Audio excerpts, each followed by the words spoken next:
went off to college her freshman year, she called me and she said, Mom, you're not going to believe this. And I said, what? And she said, I asked my roommate, I said, hey, is something wrong with your car? I noticed that you don't ever go anywhere. You don't ever drive. And she said, well, no, nothing's wrong with my car. And she goes, well, then why don't you go anywhere? And she said, it's out of gas. What? And my daughter goes, do you need money? She goes, no. My dad put gas in my car every time. I don't know how to do it. Emily's eyes. Oh, it gets better. So I was just like, oh, yeah, I'm so sorry. Her parents thought they were doing well by her. Right. Over functioning for her, which is doing for them what they can and should be doing for themselves. Yep. And then she called me about a week later. She goes, Mom, did you know it's possible for someone not to know how to wash dishes without a dishwasher? She said, I had to teach. Back, everybody. I'm a law enforcement trainer, instructor. I train and instruct law enforcement and military all across the country on various law enforcement disciplines to include constitutional law, case law, patrol tactics, investigations, etc. And this video, I know, is not our atypical law enforcement video, but I think it's really important because they are talking about a very important concept that I think a lot of instructors and a lot of people are seeing, especially those in the first responder communities, because the first responder community, I believe, plays a very pivotal role in society, regardless if you like cops, regardless if you like firefighters, regardless if you like any of the public service people. Again, I that's for you to decide. You know, I'm not here to convince you one way or another.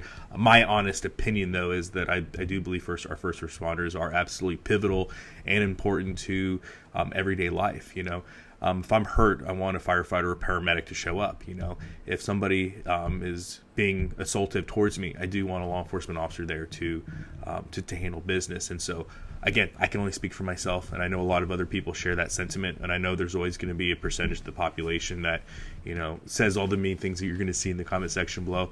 But at the end of the day, this plays into, again, a very important conversation that I think we should be having, and that is there's a lot of younger generation people that are joining the workforce in all various aspects, and they have come from a society, they've come from a family, they've come from an environment of people over functioning for them to the point that they do not. I mean, think about this. In this video, you have a girl that's going to college, right? She's trying to get a higher level education, and she doesn't even know how to pump gas in her car.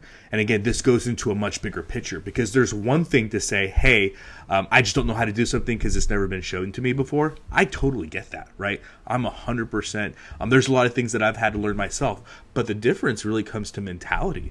This is victimhood mentality, because, you know, growing up, I didn't have the access. For example, I didn't have access to YouTube where I could just Google things, right?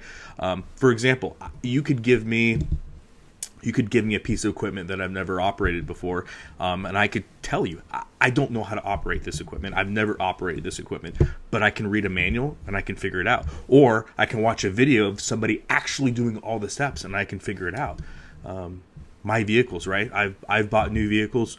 I know nothing about how to change the oil. I don't know where any of that is, but I can read a manual and I can do it for myself. Or at the very least, I can watch a YouTube video of somebody breaking it down and I can figure it out. So the idea that you have somebody who is college age, somebody who's an adult, right, who, you know, doesn't even have the wherewithal to YouTube how to pump gas, or YouTube how to put dishes in wash dishes without a dishwasher, it just goes to the point that they are so beyond, I don't want to say broken, but they have a mentality of complete defeat, that the fact that they have access to technology on their fingertips, right?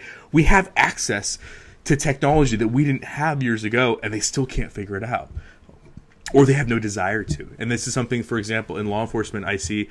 I think it's crazy, and this is just, tell me what you think. I want to know what you think in the comment section below. But I think it's crazy that we have police officers now, young officers, early 20s, that can go and they can perform on the CAD, right? The computer-aided dispatch, or their CAD computer, law enforcement computer, whatever you wanted to talk about, their tablets, whatever. They can get on this technology. They can look things up. They can type. They can write a ticket on it. They can generate and populate a citation. But if that technology goes down and you hand them a cite book, they have no idea how to operate the cite book. And it's like, well, it's really funny you say that, because the citation book, literally, you fill it in, right? It says name, you put the name in there. Date of birth, you put their date of birth in there. Their driver's license number, right? that card, that license card that's in front of you, it has a number right there, but you just plug it in. And it just blows my mind that you have officers, college-educated officers at that do not know how to write a citation.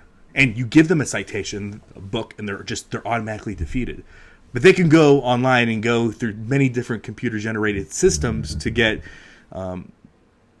information to plug into another computer data system to generate a citation, right? They can pull DMV records in one tab, go pull driver history in another tab, and they can do all these things, and they can operate all these systems to generate a citation. But you give them a pen and a cite book, and their brain just turns off.